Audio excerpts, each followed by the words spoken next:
Hey everyone, and welcome back. Today we're going deep on something really important in nursing, Mm-hmm. professional development. Yeah. We're going way past just those continuing ed courses you got to take Right. and looking at how, really going for growth can totally change how a workplace feels Totally. and even boost careers. For sure. And you might be surprised by how much it all impacts patient care, Yeah. but we'll get to that. Okay. Our main guide for this deep dive is an article called Stop 2, Professional Development. A key stop on the pathway to excellence. It's really interesting how much this article focuses on professional development, not just being a perk, Right. but like a core part of this pathway to excellence framework, Okay. for making positive and healthy workplaces. Okay. Yeah, I've definitely worked places where growth felt limited. Yeah, And it's so demotivating, especially in a field like nursing. absolutely. So when we say professional development here, Yeah. what does that actually look like? Is Yeah. it going back to school or is it something else? It's definitely wider than just formal education. Okay. The specialized certifications Mm-hmm. or mentorship programs where experienced nurses can guide their colleagues. Yeah. Or leadership training to get nurses ready for supervisory roles. Okay. It's about building that culture where nurses feel like they can learn and lead and advance. So it's not just on the nurses to take initiative. Yeah. Right. The organization has to build that up. Absolutely. Oh, sure. It's interesting. Of course, we all know about continuing education, Right. but here there's this big focus on mentorship and leadership training, Okay. which are super valuable, but not as common. Yeah, I can see how that would make a huge difference. Mm-hmm. I've talked to nurses who feel stuck, Right. like there's no room to grow. Yeah. And it sounds like professional development is like the answer to that. It can be. Yeah. When nurses feel like their development is valued, Mm-hmm. they don't burn out as easily, Right. and they're more likely to stay at their job. The article really highlights that link between professional development and keeping nurses, Yeah. which is a big problem a lot of healthcare places are dealing It's with. huge. Yeah. Yeah. I mean, some people would say professional development's a luxury, Mm-hmm. especially when hospitals are short-staffed and don't have a lot of resources. Right. What would you say to that? It's true, but I'd say professional development is an investment, not a luxury. Okay. Think about it. Yeah. A nurse who's taken a specialized course, say on wound care, Cool. might catch early signs of infection, Oh, yeah. which stops problems and gets people out of the hospital faster. That's true. And that saves the hospital money. Uh-huh. And even more importantly, leads to better outcomes for patients. That's a great example. Yeah, It shows how putting money towards nurses' knowledge and skills helps everyone. exactly. It's not just about checking boxes for continuing ed credits. Right. It's about giving nurses the tools to give the best care, Yeah. which is good for everyone. Okay, so we've established that professional development is important, Mm-hmm. but how does it work in the real world? Right. Let's look at those 3 steps the article talks about for nurse leaders. Okay. That first one, providing continuing ed opportunities, seems simple enough, Yeah. but I bet it's more than just handing out a list of classes. You're right. It's not just about access. Yes. It's about building a supportive environment, like offering paid time off for development Right. or paying for courses and certifications, Okay. or even having dedicated study spaces in the hospital. Those are good ideas. Mm-hmm.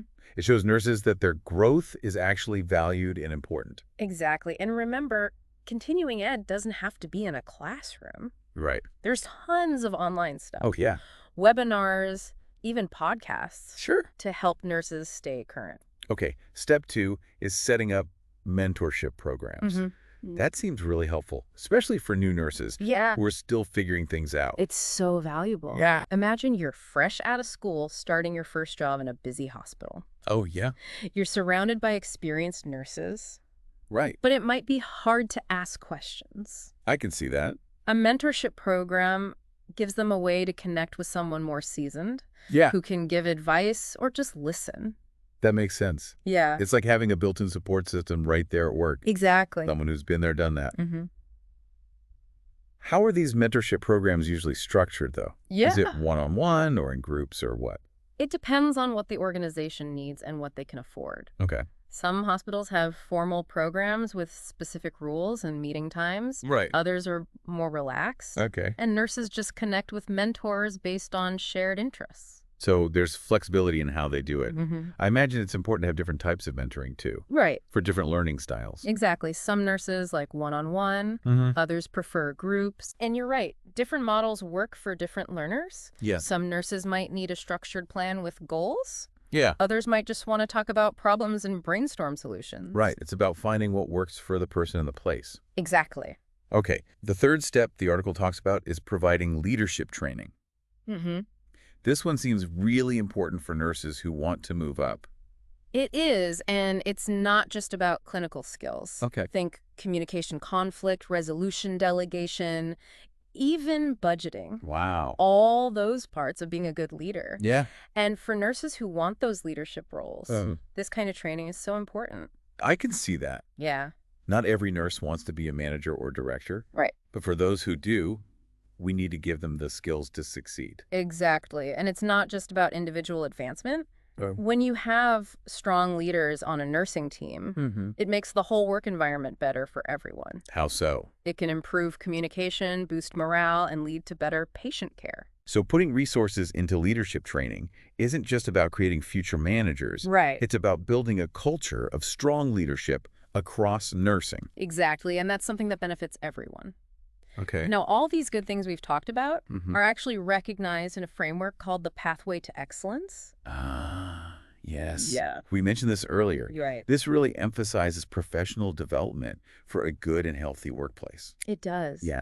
The Pathway to Excellence knows that investing in nurses' growth has benefits everywhere.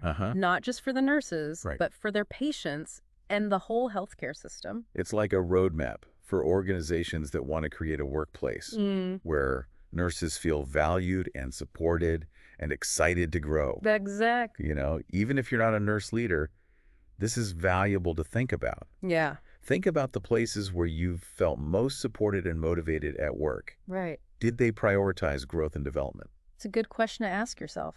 Because whether you're in healthcare or any other field, these principles of professional development apply. Right. It's about making a culture where learning is celebrated. Yeah. And people feel empowered to reach their full potential. And speaking of reaching full potential, let's look at the long-term impacts of professional development. Okay. Both for individual nurses and the organizations they work for. But first, we're going to take a quick welcome back. Before we get into those long-term impacts, I'm curious about something you said. Okay. You mentioned professional development can transform not just nurses, Right. but whole organizations. Yes. How so? It all goes back to those ripple effects we were talking about. Okay. For the nurses, the benefits are clear. Yeah. Better skills, more confidence, more feeling fulfilled in their careers. Makes sense. But the impact on organizations is huge. What would you say is the biggest impact at that level? It's a powerful tool for keeping nurses. How much? When nurses feel supported and like their growth matters, Yeah. they're more likely to stay with that organization. That's true. And that means less turnover, which saves time and money on constantly hiring and training new people. So it's not just an investment in the individual. Right. It's an investment in the whole workforce. Exactly. I imagine that stability also makes a difference in patient care. Absolutely. That's- When you have a team of nurses who all know the procedures, the patients and each other, Yeah. it creates a much smoother and more efficient environment. Right. And consistency is so important in healthcare. It's about building a strong team Yes, where everyone feels valued. exactly. And when you have skilled and engaged nurses, Yeah. the quality of care naturally gets better. I can see that. This leads to better outcomes for patients, shorter hospital stays, and fewer people coming back. It sounds like a win-win. It really is. So investing in professional development leads to better care, which is good for patients and the organization's budget. Right. Are there other less obvious benefits for organizations, though? There are. Like what? Professional development can actually make an organization's reputation better. Okay. When a hospital is known for caring about nursing excellence and learning, Yeah. it attracts top talent. That makes sense. And it builds trust in the community. It's like a sign telling potential employees and patients, this place values its nurses and good care. Exactly. So basically, making professional development a priority isn't just a nice thing to do. Right. It's crucial for any healthcare place that wants to be successful. Absolutely. It's about building a culture where learning is important, growth is encouraged, and nurses feel empowered. Exactly. And when nurses thrive, everyone benefits. Absolutely. But we know not every workplace is perfect. Right. Sometimes nurses are in places that feel stuck, unsupportive, even toxic. Yeah, unfortunately. How can professional development help in those situations? That's where its power to change things really comes in. Yeah. Even in a bad environment, professional development can give people hope. That's true. It reminds nurses that they're valued, that their growth matters, right, and that there's a way forward. It's like a lifeline, giving them something good to focus on. Exactly. But can it really change a whole toxic workplace? It can definitely contribute to making things better. Okay. When nurses start focusing on their own development, they often get more involved, more proactive, more willing to speak up for improvements. Right. And that can be contagious. I can see that. Inspiring others to do the same. It's like those ripples spreading out from the people who are actively growing. As more nurses take those opportunities, it builds momentum and can start to shift the whole culture of a unit or even the whole organization. So it's not just about individual growth. Right. It's about changing things together. It's about making a workplace where nurses feel supported, motivated, and inspired to do their best. And that ultimately leads to better care. Precisely. It's really inspiring to hear how powerful professional development can be, even in tough situations. Yeah. But let's shift gears and talk to you, the listener. Okay. What does this mean for you in your own career? That's a great question. Yeah. Whether you're a nurse who's been doing this for years, just starting out, or even thinking about healthcare, the message is the same. What's that? Never underestimate professional development. It's about investing in yourself, learning new things, and always trying to be better. But I know it can be hard to make it a priority, right, especially with work, family, and everything else going on. Absolutely. What advice would you give to our listeners who are feeling overwhelmed or don't know where to begin? First, take a deep breath. Okay. And remember, you don't have to do everything at once, right? Start by picking one or two things you want to get better at. Okay. What are you passionate about? Yeah. What skills do you want to learn? It's about setting goals you can actually reach. Exactly. And making a plan that fits your life. Right. Not trying to change everything overnight. And don't be afraid to ask for help. Good point. Talk to your manager, your coworkers, or a mentor. Yeah. There are so many resources out there. You just have to look for them. And professional development doesn't have to be lonely. Right. Talk to other nurses, join organizations, go to conferences. Yeah. Get involved in online communities. There's a whole world of support and inspiration out there. It's about building a network of people who can help you, challenge you, and celebrate your wins.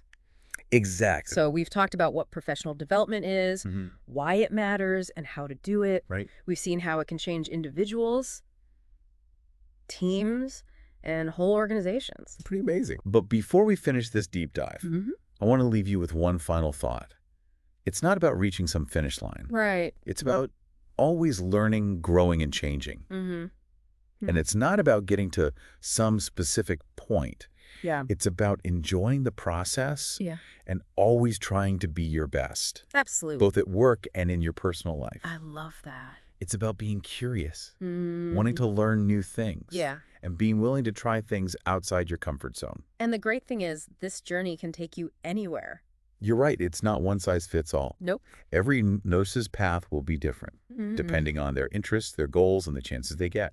For some nurses, it might be getting higher degrees or special certifications. For others, it might be focusing on leadership. Okay. Or trying out new areas of nursing. The key is to find what makes you excited. Exactly. And what helps you grow. And it's okay to change your mind along the way. That's true. Your interests and what you want might change over time. Right. And that's totally fine. Professional development is about being flexible, open to new things, and embracing the unknown. And as you go on this journey, don't forget to celebrate your wins. Oh, that's important. Notice what you accomplish, big or small, and be proud of how far you've come. It's so easy to get caught up in the next goal. I know, right? That we forget to appreciate how much we've done already. Totally. So take some time to think about your path. Recognize how you've grown and celebrate your achievements. And remember, you're not alone in this. Good point. There's a whole community of nurses out there who believe in lifelong learning and professional development. That's what's so great about nursing. Right. That sense of support. And when we invest in ourselves, we're not just making ourselves better. Right. We're making the whole profession better. That's a powerful thought. It is. In the end, it's about having more knowledgeable, skilled, and caring nurses who can give the best possible care to patients. So as we wrap up this deep dive into nursing and the amazing power of professional development, I want to leave you with this. Okay. Embrace the journey, invest in yourself, and never stop learning. And remember, you have the power to shape your career. Yes. To make a real difference for your patients and to help the nursing profession move forward. Keep learning, keep growing, and keep aiming for excellence. Couldn't have said it better myself. That's all for this episode of The Deep Dive. Thanks for having me. Until next time, stay curious and keep exploring.